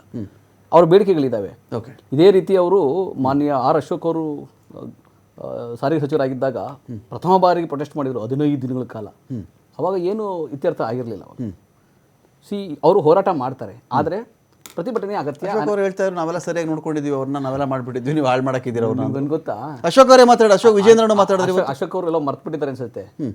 ಅವರ ಭವಿಷ್ಯ ನಿಧಿ ಹಣ ಕೊಡ್ಲಿಕ್ಕೆ, ಡೀಸೆಲ್ಗೆ ದುಡ್ಡು ಕೊಡ್ಲಿಕ್ಕೆ 2,000 ಕೋಟಿ ರೂಪಾಯಿ ಸಾಲ ಮಾಡಿದ್ರು ಅಶೋಕ್ ಅವರು. BJP ಸರ್ಕಾರ 2,000 ಕೋಟಿ ರೂಪಾಯಿ ಯಾವುದಕ್ಕೆ? ಡೀಸೆಲ್ ದುಡ್ಡು ಕೊಡೋಕ್ಕೆ, ಮತ್ತೆ ಅವರು ಆ ನೌಕರರ ಭವಿಷ್ಯ ದುಡ್ಡು ತುಂಬಲಿಕ್ಕೋಸ್ಕರ 2,000 ಕೋಟಿ ಸಾಲ ಮಾಡಿದ್ರು. ಆಮೇಲೆ ನೋಡ್ರಿ, ನಾವು ಅವ್ರದ್ದು ಸಾರಿಗೆ ನೌಕರದ್ದು ಸಾಲ ಏನು ಅವ್ರದ್ದು ಸ್ಯಾಲ್ರಿ ಇದೆಯಲ್ಲ ಅದನ್ನು ಪರಿಷ್ಕರಣೆ ಮಾಡಿದಾಗ 2012ರಿಂದ 2016ರವರೆಗೂ ಮಾನ್ಯ ಮುಖ್ಯಮಂತ್ರಿ ಸಿದ್ದರಾಮಯ್ಯನವರು ಫಸ್ಟ್ ಟೈಮ್ ಪರಿಷ್ಕರಣೆ ಮಾಡಿದಾಗ 2012ರಿಂದನೇ ಅವ್ರಿಗೆ ಅದು ಪರಿಷ್ಕರಣೆದು ಅನುಕೂಲ ಆಗಬೇಕು ಅಂತೇಳಿ ಆಗಿಂದನೇ ಅದು ಇಂಪ್ಲಿಮೆಂಟ್ ಆಗೋಕ್ಕೆ ಅವ್ರಿಗೆ ಹಣವನ್ನು ಬಿಡುಗಡೆ ಮಾಡಿದರು. ಆಮೇಲೆ 2016ರಿಂದ 2020 ಕೂಡ ಪರಿಷ್ಕರಣೆ ಆಗಿತ್ತು. ಅವ್ರಿಗೆ 2016ರಿಂದನೇ 2020 ಅವ್ರಿಗೆ ಏನೇನು ವೇತನ ಸಿಗಬೇಕಾಗಿತ್ತು ಸಿಕ್ಕಿತ್ತು. ಬಟ್ 2020ರಿಂದ 23ರವರೆಗೂ 23ರಲ್ಲಿ BJP ಸರ್ಕಾರ ನಿರ್ಗಮಿಸಬೇಕಾದ್ರೆ ಮಾರ್ಚ್ 1ನೇ ತಾರೀಕು ಅವರು ಒಂದು ಪರಿಷ್ಕರಣೆ ಮಾಡ್ತಾರೆ. ಮತ್ತೆ ಆ ಪರಿಷ್ಕರಣೆ ಮಾಡಿದಾಗ ಪೂರ್ವಾನ್ವಯ ಆಗೋ ರೀತಿಯಲ್ಲಿ 2020ರಿಂದ ಪೂರ್ವಾನ್ವಯ ಆಗೋ ರೀತಿಯಲ್ಲಿ ಅದನ್ನ ಅವ್ರಿಗೆ ಕೊಡೋದಿಲ್ಲ. ಆ ಭತ್ಯೆಗಳನ್ನ, ಆ ಸವಲತ್ತುಗಳನ್ನ ಅವ್ರು ಕೊಡೋದಿಲ್ಲ. 21ನೇ ಇಸ್ವಿಯಿಂದ ಅವ್ರು ಕನ್ಸಿಡರ್ ಮಾಡಲ್ಲ, ಅದನ್ನ ಮಾಡಲ್ಲ. 23 ನಂತರನೇ ಅದು ಇಂಪ್ಲಿಮೆಂಟ್ ಆಗಲಿ ಅಂತ ಬಿಟ್ಟು ಹೋಗ್ತಾರೆ. ಬಾಕಿ ಉಳ್ಕೊಂಡ್ಬಿಡ್ತದು. ಆಯ್ತಾ, ಅದು ಹೋಯ್ತು. ಆದರೆ ನಮ್ಮ ಸರ್ಕಾರ, BJPಯವರು ಯಾವ ರೀತಿ ಅವ್ರು ಬಿಟ್ಟು ಹೋಗ್ಬೇಕಾದ್ರೆ, ನಾವು ಬಿಟ್ಟು ಹೋಗ್ಬೇಕಾದ್ರೆ ಭವಿಷ್ಯ ನಿಧಿ ದುಡ್ಡು ಕೊಡ್ಲಿಕ್ಕೆ, ಆಮೇಲೆ ಅವ್ರದ್ದು ಭತ್ಯೆ ದುಡ್ಡು ಕೊಡ್ಲಿಕ್ಕೆ, ಆಮೇಲೆ ಅವ್ರ ಸ್ಯಾಲ್ರಿ ಅರ್ಧದ ಸ್ಯಾಲ್ರಿ ಫಸ್ಟ್ ಟೈಮ್. ಗೌಡ್ರೆ, ಸರ್ಕಾರ ಬದಲಾಗುತ್ತೆ ಗೌಡ್ರೆ. ಈ ಡ್ರೈವರ್ ಕಂಡಕ್ಟರ್ ನೀವು ಚೇಂಜ್ ಮಾಡಕ್ಕಾಗಲ್ಲ. ಮುಖ್ಯಮಂತ್ರಿ DCM ಇವ್ರು ಚೇಂಜ್ ಆಗ್ತಾರೆ, ಡ್ರೈವರ್ ಕಂಡಕ್ಟರ್ ನೀವು ಹೆಂಗ್ ಚೇಂಜ್ ಮಾಡ್ತೀರಿ? ಅವರಲ್ಲೇ ಇರ್ತಾರೆ ತಾನೆ. ಈಗ ಬೊಮ್ಮಾಯಿ ಇದ್ರು, ಈಗ ಕುಮಾರಸ್ವಾಮಿ ಇದ್ರು, ಯಡಿಯೂರಪ್ಪನವ್ರು ಇದ್ರು, ಸಿದ್ದರಾಮಯ್ಯನವರು ಬಂದ್ರು, DK ಶಿವಕುಮಾರ್. ಈ ಕಾರಣ ಇಟ್ಕೊಂಡು ನೀವು ಬಾಕಿ ಉಳಿಸ್ಕೊಂಡ್ಬಿಟ್ರೆ ಜೀವನ ನಡಿಬೇಕಲ್ಲ. ಏನ್ ಗೊತ್ತಾ, ಅವ್ರೇನ್ ಮಾಡಿದ್ರು, BJP ಸರ್ಕಾರ ನಾವು ಬಿಟ್ಟು ಹೋಗ್ಬೇಕಾದಾಗ 5,900 ಕೋಟಿ ರೂಪಾಯಿ ಹೊಣೆಗಾರಿಕೆ ನಾವು ಮೇಲೆ ಬಿಟ್ಟು ಹೋಗಿದ್ರು. ಯಾವ್ದು ಕೊಡ್ಬೇಕಾಗಿತ್ತು ಗೊತ್ತಾ? ಭವಿಷ್ಯ ನಿಧಿ ಹಣ ತುಂಬಬೇಕಾಗಿತ್ತು, ಅವರ ಭತ್ಯೆ ದುಡ್ಡು ಕೊಡ್ಬೇಕಾಗಿತ್ತು, ಅಲ್ಲರಿ ಡೀಸೆಲ್ ದುಡ್ಡು ಕೊಟ್ಟಿರ್ಲಿಲ್ಲ. ಅದನ್ನು 5,900 ಕೋಟಿ ರೂಪಾಯಿ ಅವ್ರಿಗೆ BJP ಅವ್ರಿಗೆ ಮರವಿದ್ರೆ, BJP R. ಅಶೋಕ್ ಅವ್ರಿಗೆ ಮರವಿದ್ರೆ ಆ ಮಾಹಿತಿಗಳನ್ನ ಅವ್ರು ತಗೊಳ್ಳಿ, ಯಾವ ಸರ್ಕಾರದಲ್ಲಿ ಎಷ್ಟು ಹಣ ಬಿಡುಗಡೆ ಆಗಿತ್ತು, ಎಷ್ಟು ಬಾಕಿ ಇತ್ತು ಅಂತ ಮಾಹಿತಿ ತಗೊಳ್ಳಿ. 5,900 ಕೋಟಿ ರೂಪಾಯಿ ನಾವು ಬಂದ ಮೇಲೆ ಹಂತ ಹಂತವಾಗಿ ಬಿಡುಗಡೆ ಮಾಡ್ತಾ ಇರೋದು ಒಂದು. ಎರಡನೇದು, ಅವ್ರು 2,000 ಕೋಟಿ ರೂಪಾಯಿ ಸಾಲ ಮಾಡಿದ್ರಲ್ಲ, ಯಾವುದು ಡೀಸೆಲ್ಗೆ ಹಣ ತುಂಬಲಿಕ್ಕೆ ಮತ್ತೆ ಭವಿಷ್ಯ ನಿಧಿ ಹಣ ತುಂಬಲಿಕ್ಕೆ, ಅದ್ರ ಮೇಲೆ ಬಡ್ಡಿ ಮತ್ತೆ ಮೂಲ ಹಣವನ್ನು ನಾವು ತೀರಿಸ್ತಾ ಇದ್ದೀವಿ. ನಾವು ತೀರಿಸ್ತೀವಿ. ಆದ್ರೆ ಈ ಸರ್ಕಾರ ಬಂದ ಮೇಲೆ ನೋಡ್ರಿ 10,000 ಹೊಸ ನೇಮಕಾತಿ ಆಗಿದೆ. 10,000 ಜನ ಹೊಸ ನೇಮಕಾತಿ ಆಗಿದೆ ಸಾರಿಗೆ ಸಂಸ್ಥೆನಲ್ಲಿ. ಒಂದು. ಎರಡನೇದು, 8 ವರ್ಷಗಳ ಕಾಲ ಆ ಯಾರೋ ಅಕಾಲಿಕ ಮೃತ್ಯುಗಳು ಆಗಿತ್ತು. 1,000 ಜನ ಅವ್ರ ಕುಟುಂಬದವರಿಗೆ ಉದ್ಯೋಗನೇ ಕೊಟ್ಟಿರ್ಲಿಲ್ಲ. 4 ವರ್ಷ ಇದ್ರಲ್ಲ ಬಿಜೆಪಿಯವರು, ಒಂದು ಉದ್ಯೋಗ ಕೊಟ್ಟಿರ್ಲಿಲ್ಲ. ನಮ್ಮ ಸರ್ಕಾರ ಬಂದ್ಮೇಲೆ 1,000 ಜನಕ್ಕೆ ಆ ಉದ್ಯೋಗನೂ ಕೂಡ ಕೊಟ್ಟಿದ್ದೀವಿ. 5,200 ಬಸ್ಗಳನ್ನ ಈ ಸರ್ಕಾರ ಬಂದ ಮೇಲೆ 2 ವರ್ಷದಲ್ಲಿ 5,200 ಹೊಸ ಬಸ್ಗಳನ್ನ ನಾವು ಕೊಂಡುಕೊಂಡಿದ್ದೀವಿ. ಇಲ್ಲಿ ನಾವು ಮಾಡ್ತಾ ಇರತಕ್ಕಂತಹ ಅಭಿವೃದ್ಧಿ ಬಿಜೆಪಿ ಕಣ್ಣು ಕಾಣ್ತಾ ಇಲ್ಲ. ಮಾತಾಡ್ಬೋದು, ಅಶೋಕ್ ಅವರು ಮಾತಾಡ್ಬೋದು, ತಾವು ಏನು ಮಾಡಿದ್ದೀವಿ ಅನ್ನೋದು ತಾವು ಕೂಡ ಅದನ್ನು ಕೂಡ ಬಹಿರಂಗ ಮಾಡಲಿ. ಅವರು ಅವ್ರಿಗೇನಾದ್ರು ಸ್ವಲ್ಪನಾದ್ರು ಒಂದು ಗೌರವ ಅನ್ನೋದಿದ್ರೆ ತಾವು ಏನು ಮಾಡಿದ್ದೀವಿ, ಇವ್ರು ಏನು ಮಾಡಿದ್ದಾರೆ. ಬೊಮ್ಮಾಯಿ ಅವರು ಇಳಿಬೇಕಾದ್ರೆ ವೆಂಕಟೇಶ್ ಅವರೇ ಕಾಂಗ್ರೆಸ್ನವ್ರ ತಲೆ ಮೇಲೆ ಈ ಬಾಕಿ ಎಲ್ಲ ಹಾಕ್ಬಿಟ್ಟು ಹೋಗ್ಬಿಟ್ರು ಅಂತ ಇವರು ಮಾತಾಡ್ತಿದ್ದಾರೆ. ನಿರ್ಗಮಿಸಬೇಕಾದ್ರೆ ಸರ್ಕಾರ ಅದರ ಹಿಂದಿನ 2 ವರ್ಷಗಳದ್ದು ಸೇರಿ ಬಾಕಿ ಉಳಿಸ್ಬಿಟ್ಟು ಹೋಗ್ಬಿಟ್ರು, ನಮ್ಮ ತಲೆ ಮೇಲೆ ಹಾಕಿದ್ದಾರೆ. ಇಷ್ಟು ಬಸ್ ತಗೊಂಡಿದ್ದೀವಿ, ಇಷ್ಟು ಅಪಾಯಿಂಟ್ಮೆಂಟ್ ಮಾಡಿದ್ದೀವಿ, ನಾವು ಇಷ್ಟು ಜನ ಅವ್ರ ಮನೆಗಳು ಯಾರು ತೀರ್ಕೊಂಡಿದ್ದಾಗ ಸಮಸ್ಯೆಗಳಾಗಿದೆ ಅಂಥವ್ರಿಗೆ 1,000 ಜನ ಕೆಲಸ ಕೊಟ್ಟಿದ್ದೀವಿ ಅಂತ ಹೇಳ್ತಿದ್ದಾರಲ್ಲ. ಇದರ ಆಚೆಗೂ ಒಂದು ಬಂದ್ ಆಗ್ಬಿಡ್ತೀವಿ. ಇವತ್ತು ಬಸ್ಗಳ ದೃಷ್ಟಿಯಿಂದ ಬಂದಾಯಿತು. ಅದು ನಾನು ಒಂದು 70% ಸಕ್ಸಸ್ ಅಂತ ನಾವು ಕರಿಬೋದು. ಬಸ್ ಓಡಾಡಿರೋ ಅಂಕೆ ಸಂಖ್ಯೆಗೆ ನಾವು ಚೆಕ್ ಮಾಡ್ಕೊಂಡ. ನಿಮ್ಮ ಒಪಿನಿಯನ್ ಇದ್ರ ಬಗ್ಗೆ? ನೀವು ಹೇಳದಂತ ಅಷ್ಟೋ ಅಂಶಗಳನ್ನ ಕ್ರೋಢೀಕರಿಸಿ ಮತ್ತೆ ಅಲ್ಲಿ ತೋರಿಸ್ತಾ ಇದ್ದೀರಾ ಈ ಸರ್ಕಾರದಲ್ಲಿ ದುಡ್ಡೇ ಇಲ್ವಾ ಅನ್ನುವಂಥದ್ದನ್ನು ನೀವು ಹೆಡ್ಡಿಂಗ್ ಅಲ್ಲಿ ತೋರಿಸ್ತಾ ಇದ್ದೀರಾ. ಇವೆಲ್ಲವನ್ನ ಕ್ರೋಢೀಕರಿಸಿ ಮಾತಾಡೋದಾದ್ರೆ ಇವತ್ತು ಈ ಸರ್ಕಾರ ಆರ್ಥಿಕವಾಗಿ ತುಂಬಾ ಸುಭಿಕ್ಷವಾಗಿ ಇದೆ ಅನ್ನೋದೇ ಆದರೆ ಅವ್ರು ಕೇಳ್ತಾ ಇರತಕ್ಕಂಥದ್ದು ಸಾರಿಗೆ ನೌಕರರು ಸುಮಾರು 1,10,000ಕ್ಕೂ ಹೆಚ್ಚು ಸಾರಿಗೆ ನೌಕರರು ಇರ್ತಕ್ಕಂಥವ್ರು. ಅವ್ರು ಕೇಳ್ತಾ ಇರತಕ್ಕಂಥದ್ದು ಯಾವ್ದನ್ನು ಏನು ಎಕ್ಸ್ಟ್ರಾ ನೀವು ಕೊಡಿ ಅಂತ ನಮ್ಗೇನು ಕೇಳ್ತಾ ಇಲ್ಲ. ಅವರು ಏನು 2020ರಲ್ಲಿ ಜಾರಿಗೆ ಕೊಟ್ರಲ್ಲ, ಎವ್ರಿ 4 years ಒಂದ್ಸರಿ ಅವ್ರಿಗೆ ಅಗ್ರಿಮೆಂಟ್ ಆಗ್ಬೇಕಾಗಿರ್ತಕ್ಕಂಥದ್ದು 38 ತಿಂಗಳ ಬಾಕಿ ಏನಿದೆ, ಆ 38 ತಿಂಗಳ ಬಾಕಿಯನ್ನ ನಮಗೆ ಕೊಡಿ. ಮತ್ತೆ ಇನ್ನೊಂದು ಪೇ ರಿವಿಷನ್ ಏನಾಗಬೇಕು, ಆ ಪೇ ರಿವಿಷನ್ ನೀವು ಮಾಡಿ ನಮಗೆ ಅದನ್ನ ಅನ್ವಯಿಸೋ ರೀತಿಯಲ್ಲಿ ಮಾಡಿ ಅನ್ನುವಂಥದ್ದು. ಮತ್ತೆ ನೀವು ಅವಾಗಲೇ ಹೇಳ್ದಂಗೆ ಇನ್ನೊಂದು ಅಷ್ಟು 10 ಹಲವಾರು ಬೇಡಿಕೆಗಳು ಇರ್ತಕ್ಕಂಥದ್ದು, ಪ್ರಧಾನವಾಗಿ ಇದು ಇರ್ತಕ್ಕಂಥದ್ದು. ನಿಮ್ದು ಸರ್ಕಾರ ಆರ್ಥಿಕವಾಗಿ ತುಂಬಾ ಸುಭಿಕ್ಷವಾಗಿ ಇದೆ ಅನ್ನೋದಾದ್ರೆ ಈ ಬೇಡಿಕೆಗಳನ್ನ ನೀವು ಈಡೇರಿಸೋದಕ್ಕೆ ಏನು ನಿಮ್ಮ ಸಮಸ್ಯೆ ಅಲ್ವರ? ಒಂದು. ಆಮೇಲೆ ಇವತ್ತು ನಮ್ಮ ಮಾಹಿತಿಯ ಕೊರತೆ ಏನೋ ಗೊತ್ತಿಲ್ಲ, ನಮ್ಮ ನಟರಾಜ್ ಗೌಡರು ತುಂಬಾ ಹೇಳ್ತಾ ಇದ್ರು, ಅಲ್ಲಿ ನಾನೊಬ್ಬ BMTC ಉಪಾಧ್ಯಕ್ಷನಾಗಿ 4 ನಿಗಮಗಳ ಬಗ್ಗೆ ಅತ್ಯಂತ ನಿಕಟವಾದಂತ ಸಂಪರ್ಕವನ್ನು ಇಟ್ಕೊಂಡಿರ್ತಕ್ಕಂಥದ್ದು, ಅಲ್ಲಿ ಏನ್ ನಡೀತಾ ಇದೆ ಅನ್ನುವಂಥದ್ದನ್ನ ನಾನು ತೀರಾ ಹತ್ರದಲ್ಲಿ ಪ್ರತಿಯೊಂದನ್ನ ಡಿಬೇಟ್ ಒಬ್ರು ಬರಲ್ವಲ್ಲ ವೆಂಕಟೇಶ್ ಅವರೇ? ಅಲ್ಲ ರೀ, ಬಿಜೆಪಿಯಿಂದ ಬಂದಿದ್ದೀರಿ ನೀವು, ಅದು ತಿಳ್ಕೊಳ್ಳೋದು ಬೇಡ. ಈಗ ಅವ್ರು ಒಂದ್ ಕಡೆಯವರು ಅವ್ರ ಕಡೆಯವರು ರೆಪ್ರೆಸೆಂಟ್ ಮಾಡೋದು ಬೇರೆ ಅಲ್ವಾ? ಅವ್ರು ಬಂದ್ರೆ ಇನ್ನೂ ಎಫೆಕ್ಟಿವ್ ಆಗುತ್ತೆ ಅಲ್ಲ. ಅದು ನನಗೆ ಸುಬ್ರಾವ್ ಕಡೆಯವರು ಕೇಳಿದೀವಿ, ಜಗದೀಶ್ ಕಡೆಯವರು ಕೇಳಿದೀವಿ. ನಾವು ಇಬ್ರು 2 ಕಡೆಯವರು ಬರಲ್ಲ ಅಂದ್ರೆ ಅರ್ಥ ಏನದು? ಅಲ್ಲ, ನನಗೆ ಆ ಮಾಹಿತಿ ಇಲ್ಲ. ನೀವು ಯಾರನ್ನ ಕರೆದಿದ್ರೋ, ಅದು ಯಾವ ಕಾರಣಕ್ಕೆ ಅವ್ರು ಬರಲ್ಲ ಅಂತಂದ್ರೋ ಅದ್ರ ಬಗ್ಗೆ ಇದಿಲ್ಲ. ಆಮೇಲೆ ಅವ್ರಿಗೂ ಅವ್ರದೇ ಆದಂತ ಒಂದಷ್ಟು ಸಹಜವಾದಂತ ಅಲ್ಲಿ ಕೆಲಸದಲ್ಲಿದ್ದಾರೆ. ಆಮೇಲೆ ಈ ತರ ಟಿವಿ ಡಿಬೇಟ್ಗಳಲ್ಲಿ ರೆಪ್ರೆಸೆಂಟ್ ಮಾಡೋದು ಎಷ್ಟು ಮಟ್ಟಿಗೆ ಅವ್ರಿಗೆ ಕಷ್ಟ ಸಾಧ್ಯ ಅನ್ನುವಂಥದ್ರ ಬಗ್ಗೆನೂ ಸಹ ನಾವು ಯೋಚನೆ ಮಾಡ್ಬೇಕಾಗ್ತದೆ. ಹಾಗಾಗಿ ಬಹುಶಃ ಬಂದಿಲ್ವೇನೋ, ಅದ್ರ ಬಗ್ಗೆ ನನಗೆ ಯಾವುದೇ ಮಾಹಿತಿ ಇಲ್ಲ. ಹಾಗಾಗಿ ಇವತ್ತು ನಾನು ಹೇಳ್ತಾ ಇರ್ತಕ್ಕಂಥದ್ದು ಏನಂತಂದ್ರೆ, ಇವ್ರು ಕೇಳ್ತಾ ಇರ್ತಕ್ಕಂಥ 38 ತಿಂಗಳ ಬಾಕಿ, ಇನ್ನೊಂದು ಪೇ ರಿವಿಷನ್. ಆಮೇಲೆ ಇವತ್ತು ಇದೇ ಮುಖ್ಯಮಂತ್ರಿಗಳು KSRTCಗೆ ಈ ಸಿಂಗಲ್ ವಿಂಡೋ ಸ್ಕೀಮಲ್ಲಿ ವಿಮೆಯನ್ನ ಒಂದನ್ನ ಜಾರಿಗೆ ತರ್ತಾರೆ. ಇದು ನಗದುರಹಿತ ವಿಮೆಯನ್ನ ಜಾರಿಗೆ ತರ್ತಾರೆ. ಆ ಜಾರಿಗೆ ತರುವಾಗ KSRTC ಇದನ್ನ ಕೊಡುವಾಗ ಇವರೇನೆ ಇದು 4 ನಿಗಮಗಳಿಗೆ ನಾನು ಇದನ್ನ ಜಾರಿ ಮಾಡ್ತೀನಿ ಅನ್ನುವಂತ ಮಾತನ್ನ ಇದೇ ಮುಖ್ಯಮಂತ್ರಿಗಳಿರ್ತಕ್ಕಂಥದ್ದು ನೀವು ಕ್ಲಿಪ್ಪಿಂಗ್ ಹಾಕಿದ್ರೆ ಗೊತ್ತಾಗುತ್ತೆ. ಅವ್ರಿಗೆ ನೀವು 4 ನಿಗಮಗಳಿಗೆ ಕೊಡ್ತೀನಿ ಅಂತ ಹೇಳಿ ಏನಕ್ಕೆ ಸ್ವಾಮಿ ನೀವು ಒಂದು ಕಣ್ಣಿಗೆ ಸುಣ್ಣ ಒಂದು ಕಣ್ಣಿಗೆ ಬೆಣ್ಣೆ ಇಡುವಂಥದ್ದು ನೀವು 4 ನಿಗಮಗಳಿಗೆ ಎಲ್ಲಿ ಕೊಟ್ರಿ ನೀವು? ಓಕೆ, ಯಾಕೆ ನೀವು ಅದನ್ನ ಜಾರಿಗೆ ತರುವಂಥದ್ದು ಏನು ನಿಮ್ಮ ಸಮಸ್ಯೆ? ಆಮೇಲೆ ನೀವು ಅಲ್ಲಿ ಪ್ರತಿಯೊಂದು ಡಿಪೋದಲ್ಲಿ ದಯವಿಟ್ಟು ನೀವೊಂದು ರಿಯಾಲಿಟಿ ಚೆಕ್ ಮಾಡಿ ನೋಡಿ, ಮೂಲ ಸೌಕರ್ಯಗಳ ಕೊರತೆ ಯಾವ ಮಟ್ಟಕ್ಕೆ ಎದ್ದು ಕಾಣ್ತಾ ಇದೆ ಅಂದ್ರೆ, ಒಂದು ಅವರ ಸಮಸ್ಯೆಗಳನ್ನು ಹೇಳ್ಕೊಳ್ಳೋದಕ್ಕೆ ಒಂದು ಸಜೆಷನ್ ಬಾಕ್ಸ್ ಇಟ್ಟಿಲ್ಲ. ಇವತ್ತು ಡಿಪೋಗಳಲ್ಲಿ ಒಂದು ಸಜೆಷನ್ ಬಾಕ್ಸ್ ಇಟ್ಟಿಲ್ಲ. ಶುದ್ಧ ಕುಡಿಯುವ ನೀರನ್ನ ನಾನು BMTC ಅಲ್ಲಿ ಅಲ್ಲ, ನಾನು ಹೇಳ್ತಾ ಇದ್ದೀನಿ, ಹೇಳಿ. ಯಾವತ್ತಿಂದ ಈ ದುರ್ಭಿಕ್ಷ ಬಂದಿರೋದು? ಯಾವತ್ತಿಂದ BMTC? ನಾನು BMTC ಉಪಾಧ್ಯಕ್ಷನಾಗಿ 20 ತಿಂಗಳಿಗೂ ಹೆಚ್ಚು ಕಾಲ ನಾನು ಅಲ್ಲಿ BMTC ಅಲ್ಲಿ ಕಾರ್ಯನಿರ್ವಹಿಸಿರ್ತಕ್ಕಂಥವನು. ನನ್ನ ಅವಧಿಯಲ್ಲಿ ನಮ್ಮ ಬಿಜೆಪಿ ಸರ್ಕಾರದ ಅವಧಿಯಲ್ಲಿ ನಾನು ಇದ್ದಂಥದ್ದು. ಬಿಜೆಪಿ ಸರ್ಕಾರದ ಅವಧಿಯಲ್ಲಿ ಪ್ರತಿ ಡಿಪೋಗೆ ಎಷ್ಟು 60 ಡಿಪೋಗಳಿದಾವಲ್ಲ, ಪ್ರತಿ ಡಿಪೋಗಳಿಗೂ ನಾನು ಭೇಟಿ ಕೊಟ್ಟಿರ್ತಕ್ಕಂಥದ್ದು, ಸಜೆಷನ್ ಬಾಕ್ಸ್ ಇದೆಯಾ ಇಲ್ವಾ ಅನ್ನುವಂಥದ್ದನ್ನ ಕೇಳಿರ್ತಕ್ಕಂಥದ್ದು, ಶುದ್ಧ ಕುಡಿಯುವ ನೀರಿನ ವ್ಯವಸ್ಥೆಯನ್ನ ಇವರಿಗೆ ಮಾಡಬೇಕು ಅನ್ನುವಂಥದ್ದನ್ನ, ಅವ್ರಿಗೆ ರೆಸ್ಟ್ ರೂಮ್ ಏನಿದೆಯಲ್ಲ ಆ ರೆಸ್ಟ್ ರೂಮ್ ಅನ್ನ ಪ್ರೊವೈಡ್ ಮಾಡೋದಕ್ಕೆ ನಾನು ತಾಕೀತು ಮಾಡಿ ಬಂದಿರತಕ್ಕಂಥವ್ನು. ಹಂಗೆ ಇವತ್ತು ಕೆಲಸ ಆಯ್ತಾ ಅಂತ? ಖಂಡಿತ ಕೆಲಸ ಆಯ್ತು. ಸಜೆಷನ್ ಬಾಕ್ಸ್ ನನ್ನ ಕಣ್ಣು ಮುಂದೆ ಒಂದ್ 2-3 ಡಿಪೋಗಳಲ್ಲಿ ಇರ್ಲಿಲ್ಲ. ಆ ಡಿಪೋಗಳಲ್ಲಿ ಕೇಳಿಸ್ಕೊಳ್ಳೋದಲ್ಲ ವೆಂಕಟೇಶ್ ಅವರೇ, ಈಗ ಎಲ್ಲ ಶುದ್ಧ ನೀರು, ಶುದ್ಧ ಕುಡಿಯುವ ನೀರು ಏನೇನಿತ್ತೋ ಅದೆಲ್ಲ ಅಶುದ್ಧ ಮಾಡಿದಾರ? Point number 1. ಪಾಯಿಂಟ್ ನಂಬರ್ 2, ಆ ಎಲ್ಲಾ ಟಾಯ್ಲೆಟ್ಗಳು ಧ್ವಂಸ ಆಗಿದೆಯಾ ಇಲ್ಲ ಗಬ್ಬು ನಾರ್ತಾ ಇದೆಯಾ? ಗಬ್ಬು ನಾರ್ತಾ ಇದೆ. ಪಾಯಿಂಟ್ ನಂಬರ್ 3, ನಿಮ್ಮ ಕಾಲದಲ್ಲಿ ಅಷ್ಟು ಸುಭಿಕ್ಷವಾಗಿದ್ದಂತಹ ಈ ಸಾರಿಗೆ ವ್ಯವಸ್ಥೆ, ಸಾರಿಗೆ ನೌಕರರ ವ್ಯವಸ್ಥೆ, ಅಲ್ಲ ನಿಮ್ಗೆ ಅದು ಹೇಳ್ಬಿಡ್ತೀನಿ. ನೀವು ಏನ್ ಪ್ರಶ್ನೆ ಕೇಳ್ತೀನಿ ಅಂತ ಗೊತ್ತು ನೋಡಿ. 4 ನಿಗಮಗಳು ಯಾವತ್ತೂ ಅವು ಸಂಕಷ್ಟದಲ್ಲೇನೆ, ಇವನ್ನು ನಮ್ಮ ಅವಧಿ, ಕಳೆದ ಅವಧಿ ಏನಿತ್ತಲ್ಲ, ನಮ್ಮ ಅವಧಿಯಲ್ಲೂ ಸಹ ಸಾಕಷ್ಟು ಸಂಕಷ್ಟದಲ್ಲೇ ಇದ್ದಂಥದ್ದು. ಕೊರೋನಾ ಸಂಕಷ್ಟದ ಸಮಯದಲ್ಲೂ ಸಹ ನಾವು ಅವರಿಗೆ ಒಂದು ದಿವಸನೂ ಸ್ಯಾಲ್ರಿ ಡಿಲೇ ಮಾಡಿಲ್ಲ. ಅವ್ರಿಗೆ ನಾವು ಸ್ಯಾಲರಿಗಳು ಕೊಟ್ಟಿದ್ದೇವೆ. ನೋಡಿ, ಪ್ರೊಟೆಸ್ಟ್ ಮಾಡಿದ್ದು ಬೇರೆ. ಆ ಪ್ರೊಟೆಸ್ಟ್ಗೆ ಅವತ್ತಿನ ನಮ್ಮ ಸರ್ಕಾರ ತಗೊಂಡಂತ ಬಿಗಿ ನಿಲುವುಗಳೇನಿದಾವಲ್ಲ, ಒಂದು ಸರ್ಕಾರವಾಗಿ ಅದನ್ನ ತಗೊಳ್ಳುವಂಥದ್ದು ಸಹಜವಾದಂತ ಪ್ರಕ್ರಿಯೆ ಆಗ ತಗೊಂಡಿದ್ದಾರೆ. ಆದ್ರೆ ಅಂತ ಕೊರೋನಾ ಇವತ್ತಿನ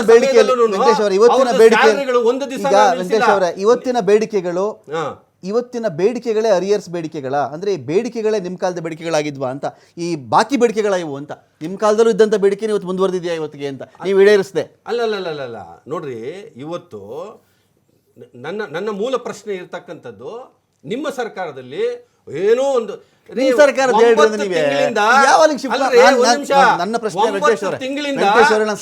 ಯೋಜನೆಯ ದುಡ್ಡನ್ನ ಇವರು ಕೊಟ್ಟಿಲ್ಲ. 4 ನಿಗಮಗಳಿಗೆ ನಿಮಗೆ ಮಾಹಿತಿ ಇರಲಿ, 9 ತಿಂಗಳಿಂದ ಕೊಟ್ಟಿಲ್ಲ.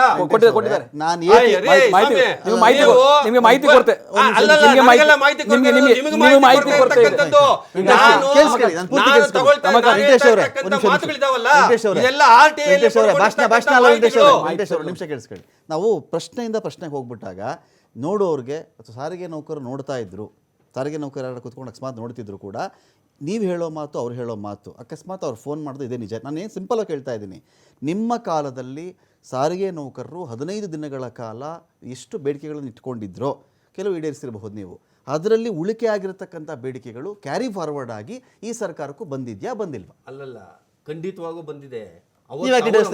ಸುಭಿಕ್ಷವಾಗಿತ್ತಲ್ಲ ನಿಮ್ಮ ಸರ್ಕಾರ, ಹಣ ಇತ್ತಲ್ಲ, ಯಾಕೆ ಮಾಡಲಿಲ್ಲ ನೀವು? ಹಣ ಇದ್ದಾಗೆಲ್ಲ ಈಡೇರಿಸ್ಬಿಡ್ತೀರಾ ನೀವು? ಇವಾಗ ನನಗೆ ಮಾತಾಡೋದಕ್ಕೆ ಬಿಡಿ.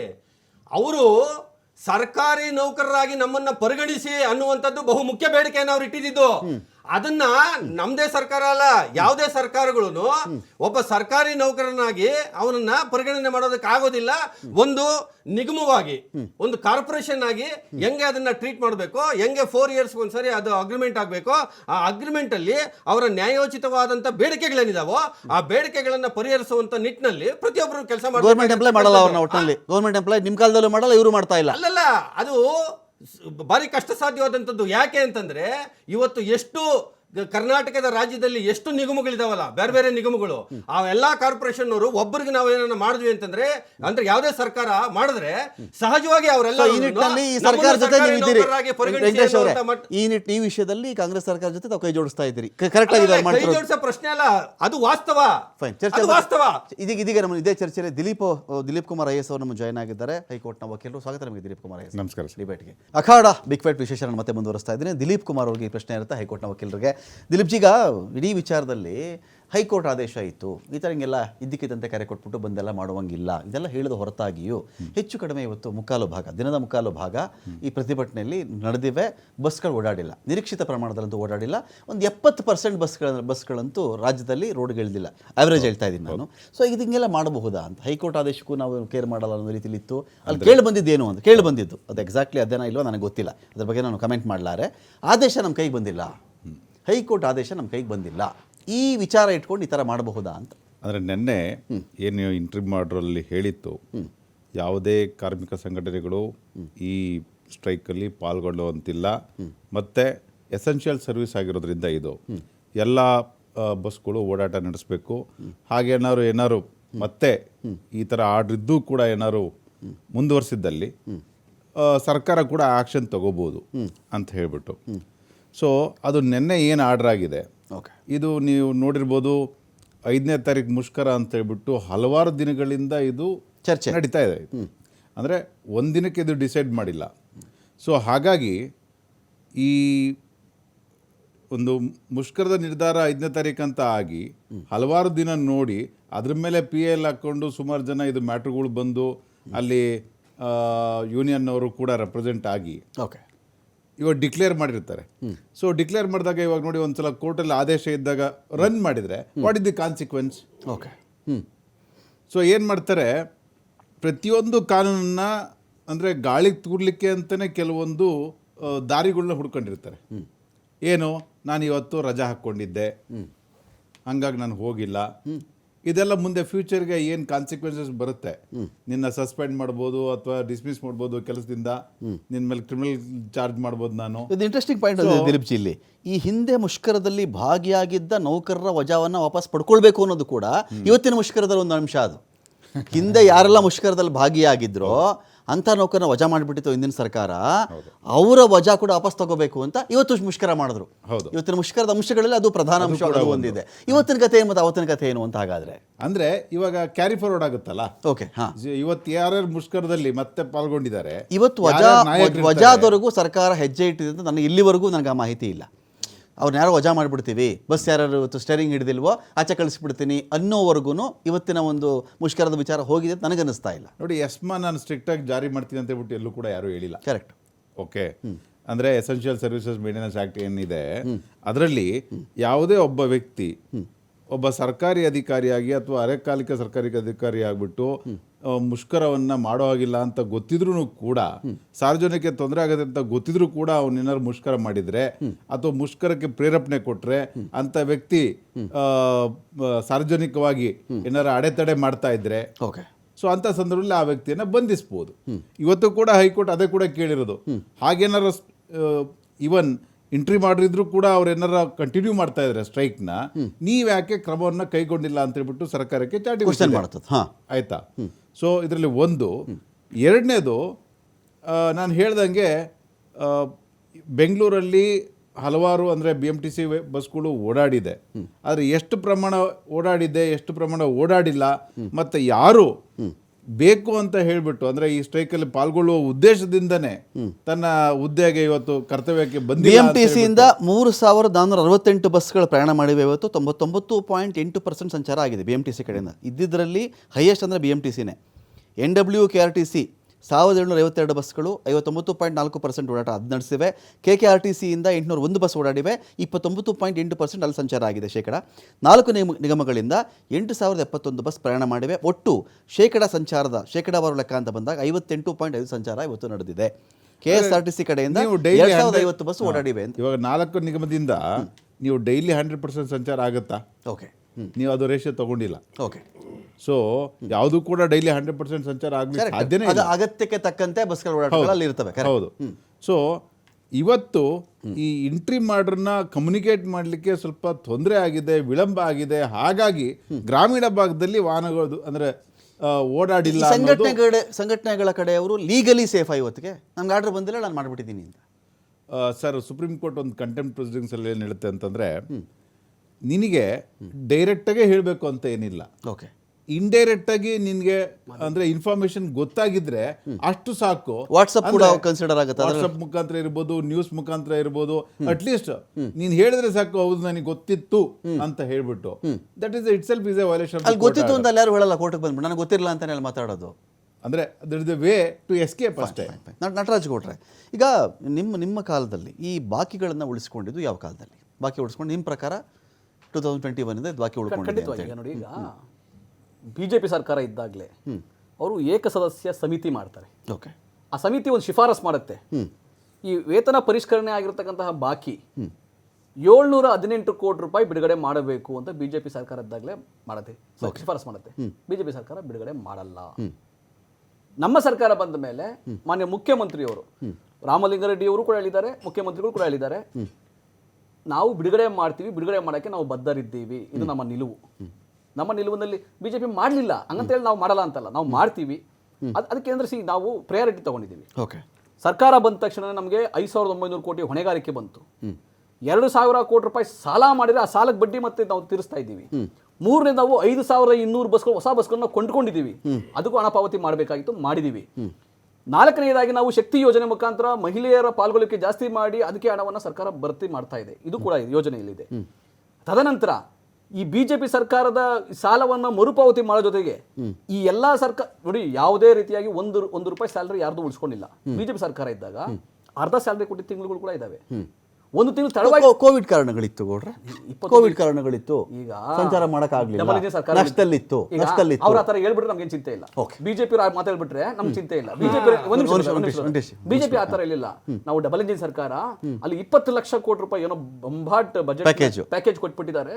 ಎಲ್ಲ ಚೆನ್ನಾಗಿದ್ದೀವಿ, ಎಲ್ಲ ನಿರ್ವಹಣೆ ಆಗ್ತದೆ ಅಂತಾನೆ ಹೇಳಿದ್ರು, ಯಾವತ್ತು ಕೊರತೆ ಇದೆ ಅಂತ ಹೇಳಿಲ್ಲ.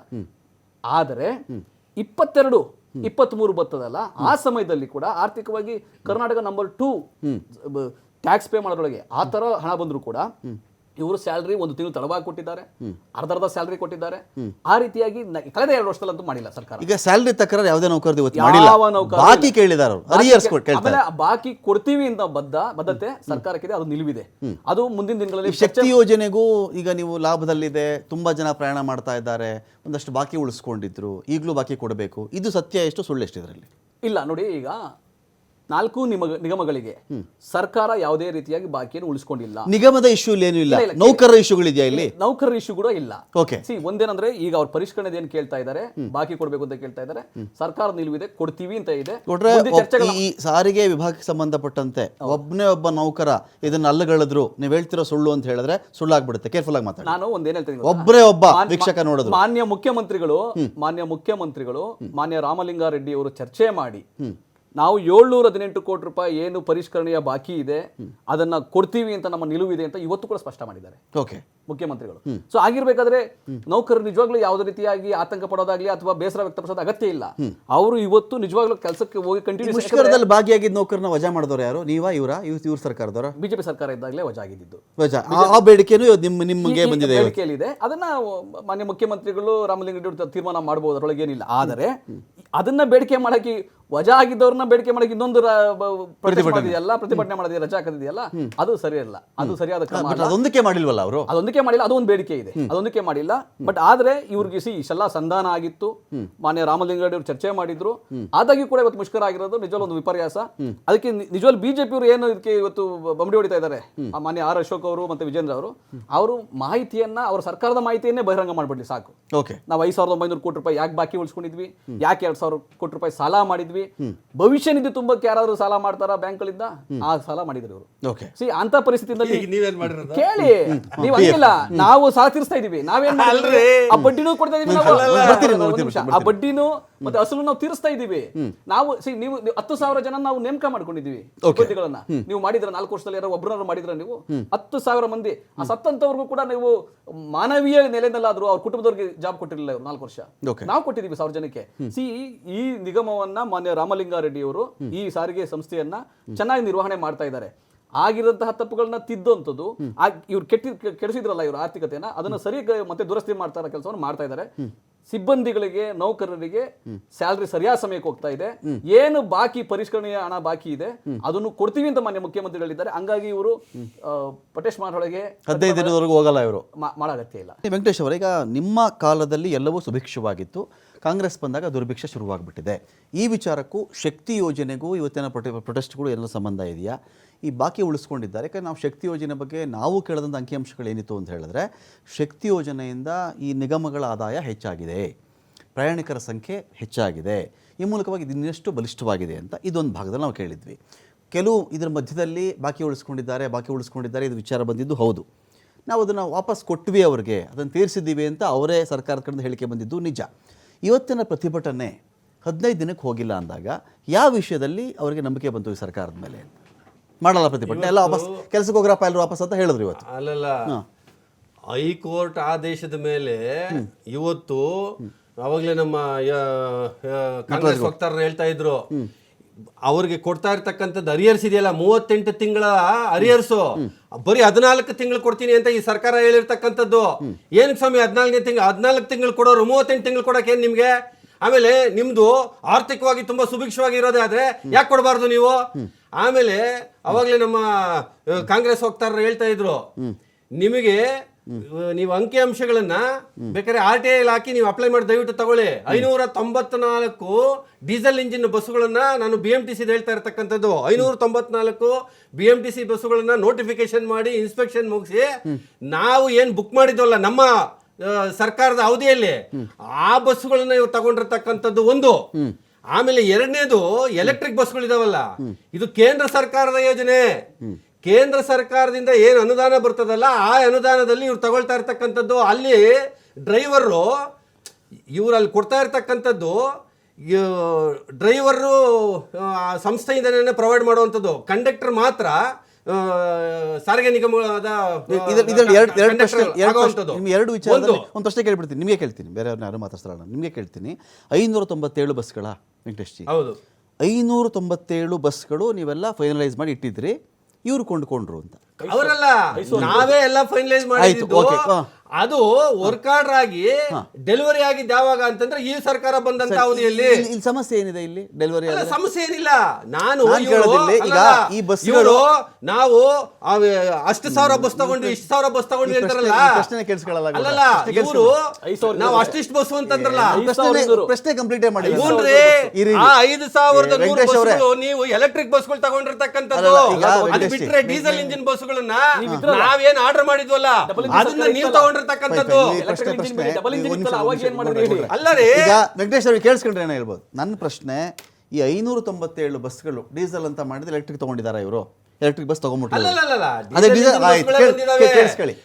ಕೇಳಿಸ್ಕೊಳ್ಳಿ, ಈ ಡೀಸೆಲ್ ಎಂಜಿನ್ ಬಸ್ಸುಗಳನ್ನ ರಾಮಲಿಂಗಾರೆಡ್ಡಿ ಹೆಸರಲ್ಲಿ RTOದಲ್ಲಿ ರಿಜಿಸ್ಟರ್ ಆಯ್ತಾ?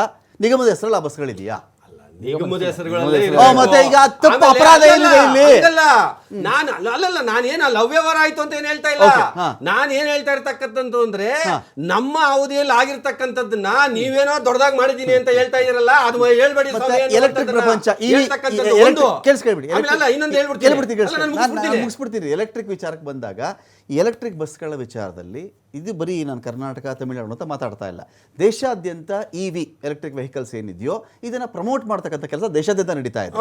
ಈ ಕಂಡಕ್ಟರ್ ಮತ್ತು ಡ್ರೈವರ್ ಈ ಕಡೆ ಇರಬೇಕು, ಕಂಡಕ್ಟರ್ ಈ ಕಡೆ ಇರಬೇಕು ಎನ್ನುವುದು ನಮ್ಮ ರಾಜ್ಯಕ್ಕೆ ಮಾತ್ರ ಎಕ್ಸ್ಕ್ಲೂಸಿವ್ ನಿಯಮನ ದೇಶಾದ್ಯಂತ ಇದ್ದಾಗಿದ್ದೀನಿ. ಯಾರು ಹೊಣೆ ಮಾಡೋಣ ಹಂಗಾದ್ರೆ? ಇದಕ್ಕೆ ನಾನು ಯಾರನ್ನು ಹೊಣೆ ಮಾಡ್ತಾ ಇಲ್ಲ. ನಾನು ಹೇಳ್ತಾ ಇರ್ತಕ್ಕಂಥದ್ದು ಒಂದ್ ನಿಮಿಷ ರೀ, ಈ ಎಲೆಕ್ಟ್ರಿಕ್ ವೆಹಿಕಲ್ ಬಸ್ಗಳನ್ನ ನಾವೇನೋ ನಮ್ಮ ಖಜಾನೆಯಿಂದ ತಂದು ರೋಡ್ ಬಿಟ್ಟಿದೀವಿ ಅನ್ನೋ ತರ ಇವ್ರು ಹೇಳ್ತಾರಲ್ಲ, ಆ ಅರ್ಥ ಬರೋ ತರದಲ್ಲಿ. ಹಂಗಲ್ಲ, ಇದು ಕೇಂದ್ರ ಸರ್ಕಾರದ ಯೋಜನೆ, ಕೇಂದ್ರ ಸರ್ಕಾರದ ದುಡ್ಡು ಅನ್ನುವಂಥದ್ದನ್ನ ಫುಲ್ ಬಸ್ ಕೇಂದ್ರದ ದುಡ್ಡು ಅದು ನೋಡ್ರಿ. ಒಂದು ಅಲ್ಲಲ್ಲ, ಇವತ್ತು ಒಂದು ಬಸ್ಗೆ ಈ ಹಿಂದೆ ನಾವಿದ್ದಂತ ಅವಧಿಯಲ್ಲಿ 1 ಕೋಟಿ ರೂಪಾಯಿ ಅನುದಾನ ಕೊಡ್ತಾ ಇದ್ದಂತದ್ದು. ಮತ್ತೆ ಅನುದಾನ 1 ಕೋಟಿ, ಅದೇ 1 ಕೋಟಿ ಅನುದಾನ ಕೊಡ್ತಾ ಇರ್ತಕ್ಕಂಥದ್ದು ಅದರಲ್ಲಿ ಸೆಂಟ್ರಲ್.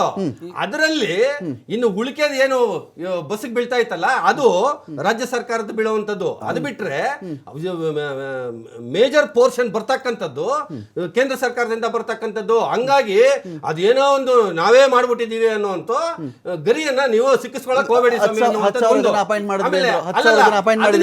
ಅದನ್ನು ಹೇಳ್ತೀನಿ. ಇವತ್ತು ಇವರು KSRTC ಯಲ್ಲಿ ಅನ್ಬು ಕುಮಾರ್ ಅಂತ ಹೇಳಿ ಒಬ್ಬ MD ಇದ್ರು, IAS ಆಫೀಸರ್. ಅವರ ವಿಶೇಷ ಪ್ರಯತ್ನದಿಂದ ಕೇವಲ KSRTC ಮಾತ್ರ ಆಗಿರ್ತಕ್ಕಂಥದ್ದು.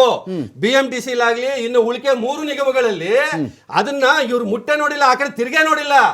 ಆಮೇಲೆ ಇವತ್ತು ನಿವೃತ್ತಿ ನೌಕರರಿದಾರಲ್ಲ, ನಿವೃತ್ತಿ ನೌಕರರದು ಸುಮಾರು 2,000 ಕೋಟಿಗೂ ಹೆಚ್ಚು ಇವತ್ತು ಗ್ರಾಚ್ಯುಯಿಟಿ ಅಮೌಂಟ್ ಇದೆಯಲ್ಲ, ಗ್ರಾಚ್ಯುಯಿಟಿ ಅಮೌಂಟ್ ಇರ್ಬೋದು, PF ಅಮೌಂಟ್ ಇರ್ಬೋದು. ಇವತ್ತು PF ಅಮೌಂಟ್ ಈಗಿರ್ತಕ್ಕಂಥ ಸಾರಿಗೆ ನಿಗಮದ ನೌಕರರಿದಾರಲ್ಲ, ಅವ್ರ ಸೆಟಲ್ಮೆಂಟ್ಗೆ ಅರ್ಜೆಂಟ್ಗೆ ನನ್ನ ಮಗಳ ಮದುವೆ ಅಥವಾ ನಾನು ಏನೋ ಬೇಕೋ ಕಾಯಿಲೆ ಕಸಾಲೆ ಅಂತ ಹೇಳಿ ಅದನ್ನೇನೋ ನಾವು ಅಪ್ಲೈ ಕ್ಲೈಮ್ ಮಾಡಕ್ ಹೋದ್ರೆ ಸೆಟಲ್ಮೆಂಟ್ ಆಗ್ತಲ್ಲ. ಏನಕ್ಕೆ ಸೆಟಲ್ಮೆಂಟ್ ಆಗ್ತಾ ಇಲ್ಲ ಅಂತಂದ್ರೆ PF ದುಡ್ಡನ್ನ ಈ ಸರ್ಕಾರದ ಅವಧಿಯಲ್ಲಿ ಕಟ್ಟೇ ಇಲ್ಲ. ಅಲ್ಲಿ 3,109 ಕೋಟಿ ಈಗಲೂ ಬಾಕಿ ಇರ್ತಕ್ಕಂಥದ್ದು. ಒಂದ್ ನಿಮಿಷ, 2,000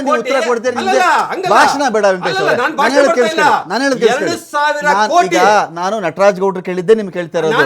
ನೀವು PF ತುಂಬೋದಕ್ಕೆ ಸಾಲ ಮಾಡ್ಕೊಂಡಿದ್ದ ಸರ್ಕಾರ ಇವ್ರದಿತ್ತು. ಅಶೋಕ್ ಅವ್ರ PF ಗೆ ಸಾಲ ಮಾಡಿದ್ರು. ರಾಜ್ಯ ಸರ್ಕಾರದ ಖಾತ್ರಿ ಮೇಲೆ 2,000 ಕೋಟಿ ನೀವು ಸಾಲ ಮಾಡಿದ್ರಲ್ಲ, ಮತ್ತೆ ಏನಕ್ಕೆ ಮಾಡಿದ್ರಿ? ಆ 2,000 ಕೋಟಿ ತಂದು ಬರೀ PF ಗೆ ಕಟ್ಟಿದ್ರಿ. ಆಗ PF ಕಟ್ಟಿಗೆ ಬಿಟ್ಟು ಇನ್ನು 4 ನಿಗಮಗಳಿಗೆ ಸೇರಿ 3,109 ಕೋಟಿ ಈಗಲೂ ಪೆಂಡಿಂಗ್ ಇರ್ತಕ್ಕಂಥದ್ದು. ನೀವು ಮಾಹಿತಿನ ತರಿಸಿ, ದಯವಿಟ್ಟು ನೋಡಿ ಅದನ್ನ. ಅಂದ್ರೆ ಇಷ್ಟೆಲ್ಲಾನು. ಆಮೇಲೆ ಇವತ್ತು ಇವರು ಶಕ್ತಿ ಯೋಜನೆಯನ್ನ ನಾವು ಜಾರಿಗೆ ತಂದಿದ್ದೀವಿ, ಆಯ್ತು. ಅದು ನಿಮ್ಮ ದೃಷ್ಟಿಯಲ್ಲಿ ಶಕ್ತಿ ಯೋಜನೆಯನ್ನ ಜಾರಿಗೆ ತಂದಿದ್ದೀರಿ, ಮಹಿಳಾ ಪ್ರಯಾಣಿಕರಿಗೆ ಅನುಕೂಲ ಆಗಿದೆ, ಎಲ್ಲವೂ ಸಂತೋಷ.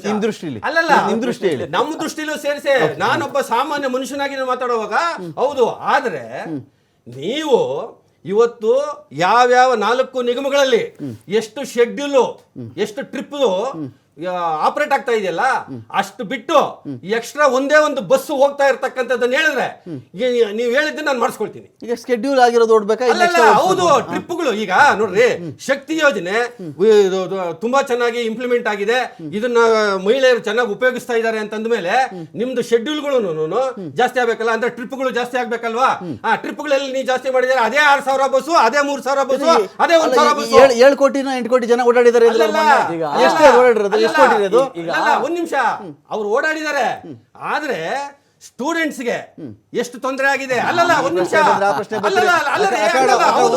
ದಿಲೀಪ್ ಜಿ, ಈಗ ಇಲ್ಲೊಂದು ಇಂಪಾರ್ಟೆಂಟ್ ಪಾಯಿಂಟ್ ಇದೆ. ಇಲ್ಲಿ ಏನಂತ ಹೇಳಿದ್ರೆ, ಈ ಒಂದು ಬಂದ್ಗಳ ವಿಚಾರದಲ್ಲಿ ಅಥವಾ ಒಂದು ಸರ್ಕಾರ ಸುಭಿಕ್ಷವಾಗಿತ್ತು, ಸರ್ಕಾರ ಸಮೃದ್ಧವಾಗಿ ದುಡ್ಡಿದೆ ಅಂದ ತಕ್ಷಣ ಒಬ್ಬರೊಂದು 50 ಬೇಡಿಕೆಗಳ ಪಟ್ಟಿ ಇಟ್ಕೊಂಬರ್ತಾರೆ. 50 ಈಡೇರಿಸಿದ್ರೆ ಆ ಸರ್ಕಾರ ಸರಿಯಾಗಿದೆ ಅಂತನೋ, ಅಥವಾ ಈಡೇರಿಸಿಲ್ಲ ಅಂತ ಹೇಳಿದ್ರೆ ಆ ಯಾವ ನೌಕರ ಬೇಡಿಕೆ ಇಟ್ಟಿದ್ದಾರಲ್ಲ ಕೋರ್ಟ್ಗೆ ಹೋಗ್ಬೋದು. ಅವರು 50 ಬೇಡಿಕೆ ಇಟ್ಕೊಂಡ್ಬಂದಿದ್ದೆ ನಾನು, ಬರೀ 10ಕ್ಕೆ ಎಸಂದಿದ್ದಾರೆ, 40 ಇವರು ಈಡೇರಿಸಿಲ್ಲ ಅಂತ ಹೇಳಿ. ಹಾಗಿಲ್ಲ. ಇವಾಗ ಬೇಡಿಕೆ ಅದು ಸಮಂಜಸವಾಗಿದೆಯಾ ಇಲ್ವಾ ಅಂತ ಹೇಳಿ ನಾನು ಎಲ್ಲ ಸರ್ಕಾರಗಳ ಕಾಲದಲ್ಲೂ ಅದು ಯಾರಾದರೂ ಪ್ರತಿಭಟನೆ ಮಾಡಿಲ್ಲ, ಆಶಾ ಕಾರ್ಯಕರ್ತರು ಮಾಡಿರಲಿ ಅಥವಾ ಅಂಗನವಾಡಿ ಕಾರ್ಯಕರ್ತರು ಮಾಡಿರಲಿ, ಬೇರೆ ಯಾರೇ ಮಾಡಿರಲಿ, ಒಂದು 30 ಬೇಡಿಕೆ ಪಟ್ಟಿ ಇರುತ್ತೆ ಅವ್ರದ್ದು. ಹಾಗೆಲ್ಲ ಯಾವುದೇ ಸರ್ಕಾರ 10 ಈಡೇರಿಸ್ತಾರೆ, 12 ಈಡೇರಿಸ್ತಾರೆ, 15 ಈಡೇರಿಸಬಹುದು. ಅವ್ರು ಕನ್ವಿನ್ಸ್ ಆದರೆ ಓಕೆ. ನೋಡಿ, ಜನಗಳ ಎಕ್ಸ್ಪೆಕ್ಟೇಷನ್ಗೆ there is no limit. Okay. For example, ನೀವು ಹೆಣ್ಮಕ್ಳಿಗೆ ಬಸ್ ಫ್ರೀ ಅಂತ ಹೇಳಿದ್ರಿ, ಗಂಡು ಮಕ್ಕಳು ಕೇಳ್ತಾರೆ, ತಾತಂದ್ರು ಕೇಳ್ತಾರೆ, ಸ್ಟೂಡೆಂಟ್ಸು ಕೇಳ್ತಾರೆ, ಎಲ್ಲರೂ ಕೇಳ್ತಾರೆ. ನೀವು 5 kg 10 kg ಅಕ್ಕಿ ಫ್ರೀ ಅಂತ ಹೇಳಿದ್ರಿ, ಇನ್ನೂ ಸ್ವಲ್ಪ ಜಾಸ್ತಿ ಮಾಡು ಅಂತಾರೆ. ಬರೀ ಹೆಂಗಸರಿಗೆ ನೀವು ಮನೆ ಯಜಮಾನಿಗೆ ದುಡ್ಡು ಕೊಡ್ತೀನಿ ಅಂತೀರಿ, ಮನೆ ಯಜಮಾನಿಗೂ ಕೊಡಿ ಅಂತ ಕೇಳ್ತಾರೆ.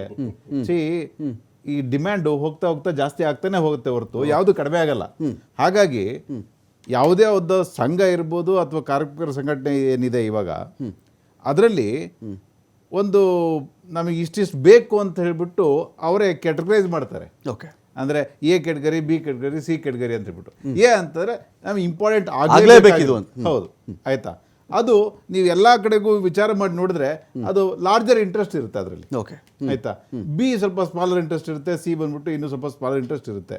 ಸೊ ಹಾಗಾಗಿ ಇವಾಗ ಕೆಲವೊಂದು ಐಡಿಯಾ ಏನಿರುತ್ತೆ ಅಂತಂದ್ರೆ ನಾವು ಒಂದು 40 ಹಾಕ್ಕೊಂಡ್ರೆ ಅದ್ರಲ್ಲಿ ಒಂದು 10 ಬಂದ್ರೂ ಸಾಕು, ನಮ್ದು ಪರ್ಪಸ್ ಸರ್ವ್ ಆಗುತ್ತೆ ಅಂತಲೂ ಕೂಡ ಇರ್ಬೋದು. ಓಕೆ, ಅದರಲ್ಲಿ ಮೇಜರು ಕೂಡ ಇನ್ವಾಲ್ವ್ ಆಗ್ಬೋದು. ಸೊ ನಾವು ಇಷ್ಟೇ ನೀವು ಕೇಳಿ ಇಷ್ಟೇ ಕೇಳಬಾರ್ದು ಅಂತ ಹೇಳ್ಬಿಟ್ಟು ಓಕೆ, ಯಾವುದು ಇರಲ್ಲ. ಯಾಕಂದ್ರೆ ಕೇಳೋರು ಕೇಳ್ತಾರೆ ನಮ್ಮ ಸರ್ಕಾರದಿಂದ ಇಷ್ಟೇ ಆಗಬೇಕು ಅಂತ ಹೇಳ್ಬಿಟ್ಟು. ಓಕೆ, ಆಯ್ತಾ, ಎಲ್ಲ ಬಸ್ಸು AC ಮಾಡಿ ಅಂತ ಹೇಳ್ತಾರೆ, ಎಲ್ಲದು ಪವರ್ ಸ್ಟೇರಿಂಗೇ ಇರಬೇಕಂತ. ಇವಾಗೆಲ್ಲ ಪವರ್ ಸ್ಟೇರಿಂಗ್ ಆಗ್ಬಿಟ್ಟಿದೆ, ಆಯ್ತಾ, ಮೊದಲಿನ ಥರ ಪ್ರಾಬ್ಲಮ್ ಇಲ್ಲ. ಸೊ ಡಿಮ್ಯಾಂಡ್ಸ್ಗೆ ನೀವು ಮೀಟ್ ಮಾಡೋಕ್ಕಾಗಲ್ಲ. ಆದರೆ ಅಲ್ಟಿಮೇಟಮ್ ನೀವು ಅರಿಯರ್ಸ್ ಆಫ್ ಏನಿದೆ ಸ್ಯಾಲ್ರಿನೋ ಅಥವಾ ಎನ್ಹಾನ್ಸ್ಡ್ ಸ್ಯಾಲ್ರಿನೋ, so is entitle. Every driver or conductor they are entitle. How long you can withhold? Okay, you tell me. It's a right of every employee. So if you are withholding with some interest, and if you are paying some interest, if I put that money into some FD, it will some interest. In some SIP, ಏನೋ ಒಂದು interest ಬರುತ್ತೆ. Okay, ನೀವು interest ಕೊಡಂಗಿದ್ರೆ ನೀವು ಇಟ್ಕೋಬೇಡಿ. Fine. ಈಗ ನಾನು ನಟರಾಜ್ ಗೌಡ್ಗೆ ಒಂದು ಪ್ರಶ್ನೆ ಆಯ್ತು. ನಟರಾಜ್ ಗೌಡ್ರೆ, ಅರಿಯರ್ಸನ್ನು ಈಗ ನೀವೆಲ್ಲ ಪಾವತಿ ಮಾಡ್ತಾ ಇದ್ದೀರಾ. ಶಕ್ತಿ ಯೋಜನೆಯ ಬಾಕಿ ಇವತ್ತಿಗೂ ನಿಗಮಗಳಿಗೆ ಯಾವುದಾದ್ರೂ ಬಿಡುಗಡೆ ಆಗಬೇಕಾ? ಇವತ್ತಿನ ಮುಷ್ಕರದ ಬೇಡಿಕೆಯ ಒಂದು ಪೈಕಿ ನಾನು ಗಮನಿಸಿರುವಂತೆ ಶಕ್ತಿ ಯೋಜನೆ ಉಲ್ಲೇಖ ಇಲ್ಲ. ಅದು ಕಟ್ಕೊಂಡು ಎಂಪ್ಲಾಯೀಸ್ಗೆ ಏನೂ ಆಗಬೇಕಾಗಿಲ್ಲ, ಅವ್ರು ಅದನ್ನು ಮಾಡಲ್ಲ ಅಂತ ವೆಂಕಟೇಶ್ ಅವರು ಮಧ್ಯದಲ್ಲಿ ಮಾತಾಡ್ತಾ ಇದ್ರು. ಇರಲಿ, ಶಕ್ತಿ ಯೋಜನೆ ಉಲ್ಲೇಖ ನಾನು ನೋಡ್ದಂಗಂತೂ ಇಲ್ಲ.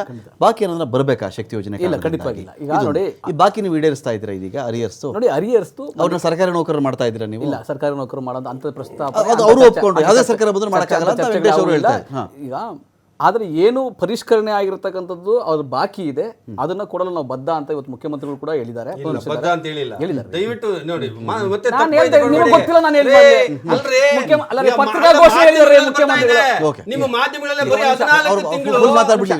ಒಂದ್ ನಿಮಿಷ. ಈಗ ಮುಖ್ಯಮಂತ್ರಿಗಳೇ ನೇರವಾಗಿ ಪತ್ರಿಕಾ ಮಾಧ್ಯಮ ಹೇಳಿಕೆ ಬಿಡುಗಡೆ ಮಾಡಿರ್ಬೇಕಾದ್ರೆ ನಾನು ಇವ್ರು ಯಾಕೆ ಡಿಸ್ಪ್ಯೂಟ್ ಮಾಡ್ತಾರೆ ನನಗೆ ಗೊತ್ತಿಲ್ಲ. ಅದು ಅಲ್ರಿ, 38 ತಿಂಗಳಲ್ಲಿ 14 ತಿಂಗಳು ಕೊಡ್ತೀನಿ ಅಂತ ನೀವು ಹೇಳಿರೋದು ಆಯ್ತು. ಈಗ ನೋಡ್ರಿ, ಪರಿಷ್ಕರಣೆ ಆದವ್ರು ನೀವು ಕೊಡಬೇಕಾಗಿತ್ತು, ನೀವು ಕೊಟ್ಟಿದ್ರಾ? ಕೊಡ್ಲಿಲ್ಲ.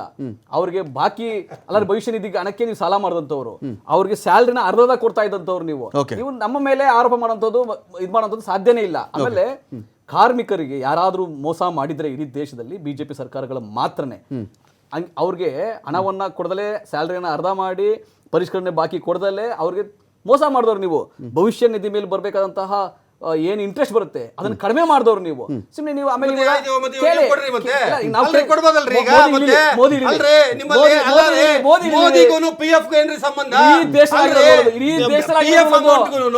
ರಾಜ್ಯ ಸರ್ಕಾರದ PF ಅಮೌಂಟ್ ರಾಹುಲ್ ಗಾಂಧಿ ಆದಿಯಾಗಿ ಎಲ್ಲರೂ ಮೋದಿ ಮೋದಿ ಮೋದಿ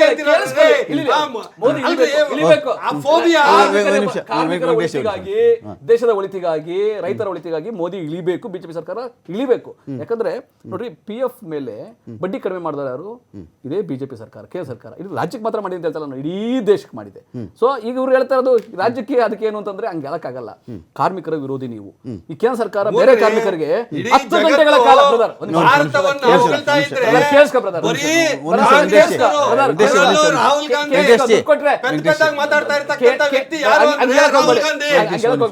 ಕೇಳಿಸ್ಕೊಳ್ಳಿ. ಯಾಕಂದ್ರೆ ಪಲಾಯನ ಮಾಡಲ್ಲ ಪಾರ್ಲಿಮೆಂಟ್ ಇಂದ ರಾಹುಲ್ ಗಾಂಧಿ ಮೋದಿ ತರ. ಅದನ್ನ ನಾವು ಚರ್ಚೆ ಮಾಡಿ, ಇನ್ನೊಂದ್ಸಲ ಚರ್ಚೆ ಮಾಡೋಣ. ಆದ್ರೆ ನಾನೇನ್ ಹೇಳ್ತಾ ಇದ್ದೀನಿ ಅಂದ್ರೆ, ರೈತರ ವಿರೋಧಿ ನೀವು ಹೆಂಗೆ, ಕಾರ್ಮಿಕರ ವಿರೋಧಿ 10 ಗಂಟೆಗಳ ಎಲೆಕ್ಟ್ರಿಕ್ ಬಸ್ ನಿರ್ವಹಣೆ ಯಾರು ಮಾಡಬೇಕು? ಯಾವ್ದನ್ನ ಎಲೆಕ್ಟ್ರಿಕ್ ಬಸ್ಗಳ ನಿರ್ವಹಣೆ? ಈಗ ಒಂದು ವ್ಯವಸ್ಥೆ ಇದೆ. ಕೇಂದ್ರ ಸರ್ಕಾರ ಸಬ್ಸಿಡಿ ಕೊಟ್ಟು ಎಲೆಕ್ಟ್ರಿಕ್ ವೆಹಿಕಲ್ಗಳನ್ನ ಉತ್ತೇಜನ ಮಾಡಬೇಕು ಅಂತ ಹೇಳಿ ಸಬ್ಸಿಡಿ ಕೊಟ್ಟು, ಇದು ವ್ಯವಸ್ಥೆ. ಬಿಜೆಪಿ ಸರ್ಕಾರ 4 ವರ್ಷ ಇದ್ರಲ್ಲ, ಇಬ್ರು ಮುಖ್ಯಮಂತ್ರಿಗಳಿಲ್ಲ, ತರಬಳ ಅಂತ ಯಾರು ಹೇಳಿದ್ರ? ಇವ್ರು ಯಾರು ಕಟ್ಟ ಹಾಕಿದ್ರೆ ನೀವೇನು ಮಾಡಿದಿರಿ ಕೆಲಸ? ನಾವು ನಮ್ಮ ಸರ್ಕಾರ ಬಂದ ನಾನು 10 ಬಸ್, ನಾನು 10-20 ಬಸ್ ಹೇಳ್ತೀರ ನೋಡಿ. ಬಿಜೆಪಿ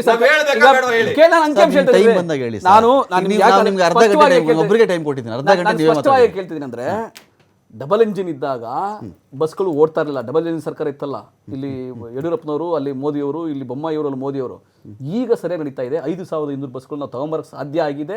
ಅದರಲ್ಲಿ ಕೇವಲ ಕೇಂದ್ರ ಸರ್ಕಾರ ಅಲ್ಲ, ಇವು ವ್ಯವಸ್ಥೆಯಲ್ಲಿ ನಾವು ಮುಂಚೆ JN ಅಂತ ಯೋಜನೆ ಬರ್ತಾ ಇತ್ತು, ಅದು ಮುಗಿಸ್ಬಿಟ್ರಲ್ಲ. JN ನೀವು ತಂದ್ರೆ ನಾವು ತಂದ್ವಿ ಅಂತೀರಿ, ಕೇಂದ್ರ ಸರ್ಕಾರ ಕೊಟ್ಟರೆ ಅದು ವ್ಯವಸ್ಥೆ ಸಿಸ್ಟಮ್ ಅನ್ಬಿಡ್ತೀರಿ. ಕೇಳಿ, ಕ್ರೆಡಿಟ್ ಯಾರಿಗೆ? ಈಗ ಹೋಗಿ ತರಬೇಕಲ್ಲ ರಮಾಕಾಂತ್, ಯಾಕೆ ಅದಲ್ರಿ, ನೀವು ತಂದಾಗ ನಾನು ತಂದೆ ಅಂತ ಹೇಳೋದು, ಕಳೆದ 2 ವರ್ಷದಲ್ಲಿ ಕೇಂದ್ರದಿಂದ ಬಂದ ತಕ್ಷಣ ಸಿಸ್ಟಮ್ ಇರೋದೇ ಹೆಂಗೆ ಅನ್ಬಿಡ್ತೀರಾ? ಯಾವ ತರ ಇಲ್ಲ ಲೆಕ್ಕಾಚಾರ ಇದು? ನಾವು ಅದಕ್ಕೆ ಹಣವನ್ನು ಹೂಡಿಕೆ ಮಾಡಬೇಕು. ಓಕೆ, ಕೇವಲ ಕೇಂದ್ರ ಸರ್ಕಾರದ ಯೋಜನೆ ಅಂತ ಕೇಂದ್ರ ಸರ್ಕಾರ ಮಾತ್ರ ದುಡ್ಡು ಕೊಡೋದಿಲ್ಲ. ನಾವು ತಲಾ ಆದಾಯದ ರಾಜ್ಯ ನಂಬರ್ 1 ಇದೆ, ಹೂಡಿಕೆ ಮಾಡಿದ್ರೆ ಇನ್ನೇನ್ ಮಾಡ್ತೀರಿ ನೀವು? ತಲಾ ಆದಾಯದಲ್ಲಿ ದೇಶದಲ್ಲಿ ನಂಬರ್ 1 ಇಲ್ಲ ನಮ್ಮ ರಾಜ್ಯ, ಹೂಡಿಕೆ ಮಾಡಿದ್ರೆ ಇನ್ನೇನ್ ಕೆಲಸ ನಿಮಗೆ? ತಲಾ ಆದಾಯದ ನಂಬರ್ 1 ಇದೇ ಗ್ಯಾರಂಟಿ ಯೋಜನೆಗಳಿಂದ, ಅದು ಶಕ್ತಿ ಯೋಜನೆಯನ್ನು ಸೇರ್ಕೊಂಡು ಇದೇ ಗ್ಯಾರಂಟಿ ಯೋಜನೆಗಳಿಂದ ಅವರ ಖಾತೆಗಳಿಗೆ ಹಣ ನೇರವಾಗಿ ಹೋಗೋದ್ರಿಂದ ಇಡೀ ದೇಶದಲ್ಲಿ ನಂಬರ್ 1 ರಾಜ್ಯ ಆಗಿರೋದು ತಲಾ ಆದಾಯದಲ್ಲಿ ಕರ್ನಾಟಕ ಮಾತ್ರ. ಈ ಗ್ಯಾರಂಟಿ ಯೋಜನೆಗಳ ನಕಲು ಮಾಡ್ತಾರಲ್ಲ ಬಿಜೆಪಿಯವರು, ಮಾಡ್ಲಿ, ಇಡೀ ದೇಶದಲ್ಲಿ ಎಲ್ಲರಿಗೂ ಮಾಡ್ಲಿ, ತಲಾ ಆದಾಯ ಅದೇ ತರ ಆಗ್ಲಿ. ಬಿಜೆಪಿ ಯಾಕೆ ಮಾಡ್ತಾ ಇಲ್ಲ? ಯಾಕೆ ಉದ್ಯೋಗ ಸೃಷ್ಟಿ ಆಗ್ತಾ ಇಲ್ಲ? ಯಾಕೆ ಬಂಡವಾಳ ಹೂಡಿಕೆ ಬರ್ತಾ ಇಲ್ಲ? ಕರ್ನಾಟಕದಲ್ಲಿ ಬಿಜೆಪಿ ತಪ್ಪು ಪ್ರಯತ್ನ ಮಾಡ್ತಾರೆ ಹೊರತು ಸಾಧ್ಯ ಇಲ್ಲ. Thank you Dilip ji, thank you Venkatesh ಅವರೇ. ಅಂದ್ರೆ ಈ ಒಂದು ಬಂದು ಒಂದು ರೀತಿಯಲ್ಲಿ ಮಧ್ಯದಲ್ಲೇ ಮುಗಿದಿದ್ದು ಒಳ್ಳೇದಾಯಿತು. ಅನೇಕರಿಗೆ ತೊಂದರೆ ಆಗಿತ್ತು ಇವತ್ತಿನ ದಿನದಿಂದ, ಈ ಒಂದು ಬಂದ ಕಾರಣದಿಂದಾಗಿ. ಅದೇ ರೀತಿಯಲ್ಲಿ ಸಾರಿಗೆ ನೌಕರರೆಲ್ಲ ಕೆಲಸ ಮಾಡ್ತಾರೋ ಅವರ ಬೇಡಿಕೆಗಳು ಸಕಾಲದಲ್ಲಿ ಈಡೇರಲಿ ಅಂತ ಹೇಳ್ತಾ ಡಿಬೇಟ್ ಮುಗಿಸ್ತಾ ಇದ್ದೀನಿ. ನಮಸ್ಕಾರ.